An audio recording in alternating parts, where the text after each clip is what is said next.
Starbase petitioned for clearance with the government of Texas to become its own city. Space bases and their jurisdictions continue to stabilize space sectors while weaponizations in fields keep rules of engagement and peace accords.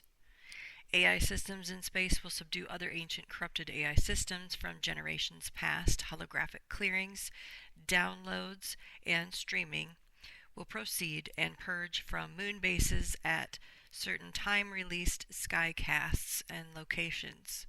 The inert mechanisms of the moon and founder moons filtering off Origins and the Origins orbits will release energy entrapments at selected interval points that are synergistic with certain Earth leagues, generations, and individuals, as well as satellite broadcasts and filters.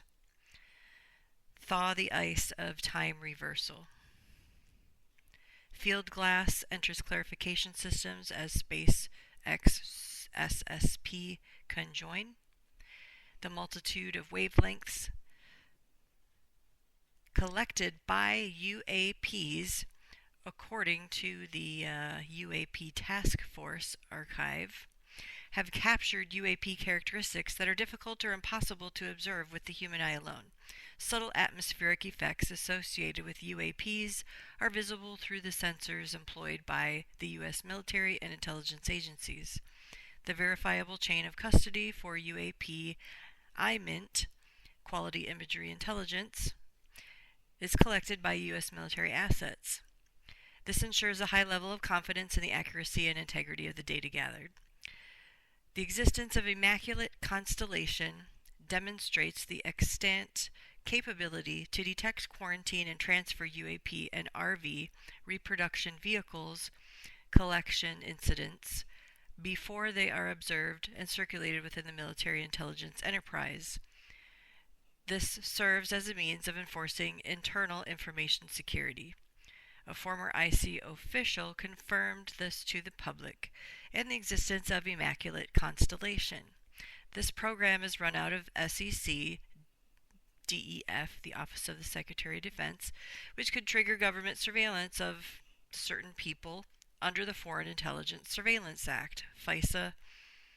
Now, AARO itself is described with part of its mission overview brief having several key functions like operations that synchronize and sequence theater, IC, and other capabilities for optimized cross-functional UAP detection, tracking, mitigation, and recovery, as well as science and technology.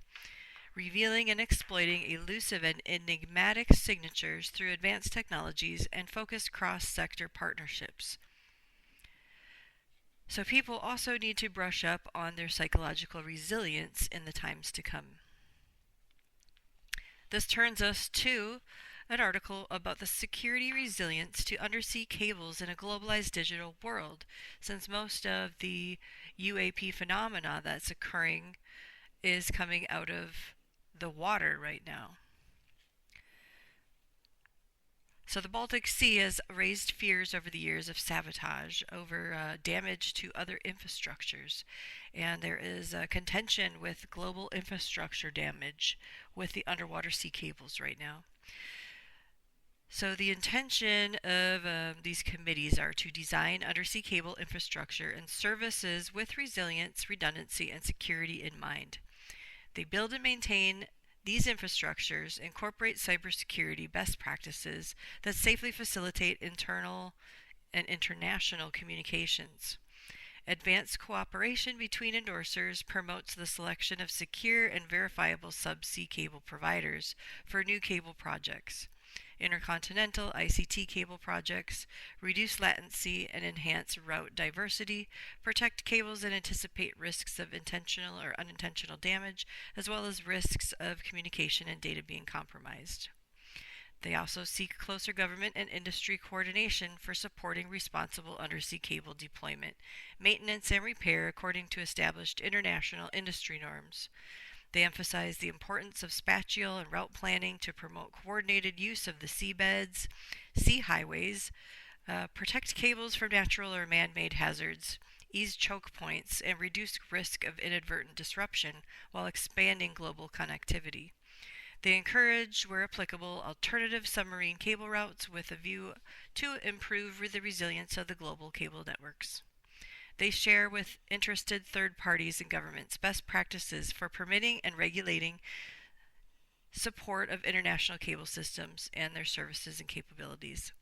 They encourage undersea cable network service providers and operations and maintenance providers to have transparent ownership, partnerships, and corporate governance structures.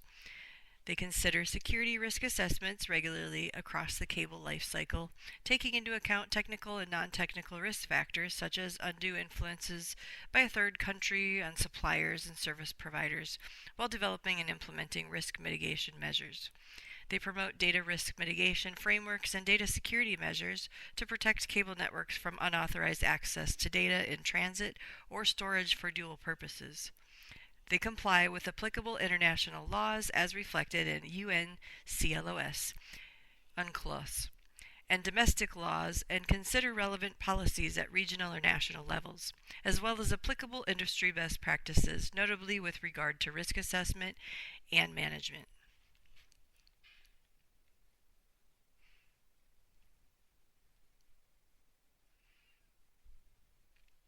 So don't just focus on what's going on in phenomenon and in the natural and things that are going on in the supernatural, but focus on what's also going in the heavenlies. And tune into peace, tune into joy right now, and tune out chaos and distractions. Because celestial sounds will also come into more pertinent conduits and observatories, some of which were ancient energy plants, like the one in Yerkes, Williams Bay, Wisconsin. And attune yourselves to celestial and messianic calibrations and reasonings, because some of you will be singing to the planets and stars and making waves for your regions. And I would say, let us be taught of the Lord, overcomers in Zion, seated with the King in the glory of his throne, citizens in the heavenly kingdom that we come from, as ambassadors of it, and just transients. We're just transients in the earth right now. Break the false thrones, false crowns, make way for the prepared way of the King of Kings and the Lord of Lords. Reveal the invisible and the visible kingdoms, melt the ice of the earth's membrane as we reach higher for communion with the Most High and the Most High parts of ourselves. Pausa, Selah.